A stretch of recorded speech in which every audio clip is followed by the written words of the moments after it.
Super ফোরে যাবে বাংলাদেশ, তবে মিলতে হবে 3 সমীকরণ। আফগানিস্তানের হারতে হবে শ্রীলঙ্কার বিপক্ষে, আর বাংলাদেশকে জিততে হবে আফগানদের বিপক্ষে।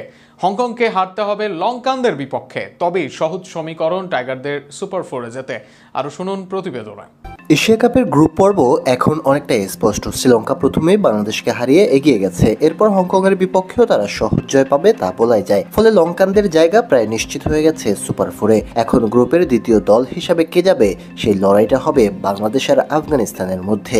সেখানেও আবার এগিয়ে আফগানিস্তান। তবে বাংলাদেশ নিজেদের প্রথম ম্যাচে হংকংকে হারিয়ে ভালো শুরু করেছিল, কিন্তু শ্রীলঙ্কার বিপক্ষে বড় ব্যবধানে হেরে আবার পিছিয়ে পড়েছে। অন্যদিকে আফগানিস্তানও হংকংকে হারিয়েছে এবং এখনো তাদের সামনে শ্রীলঙ্কার বিপক্ষে খেলার সুযোগ আছে। যদি সেখানে শ্রীলঙ্কার বিপক্ষে জিতে যায় তারা, তাহলে অনেকটাই বিদায় ঘন্টা বেজে যাবে টাইগারদের। তবে সেই ম্যাচে যদি শ্রীলঙ্কার বিপক্ষে তারা হেরে যায়, তবে সুযোগ আছে বাংলাদেশের। সেক্ষেত্রে সমীকরণটা সহজ। বাংলাদেশ যদি আফগানিস্তানকে হারাতে পারে, তবে তারা গ্রুপের দ্বিতীয় দল হিসাবে যাবে সুপার ফোরে। তবে শর্ত হচ্ছে আগে আফগানিস্তানের হারতে হবে শ্রীলঙ্কার বিপক্ষে, অর্থাৎ শ্রীলঙ্কার সাহায্য পেলেই সুপার ফোরে যাবে টাইগাররা।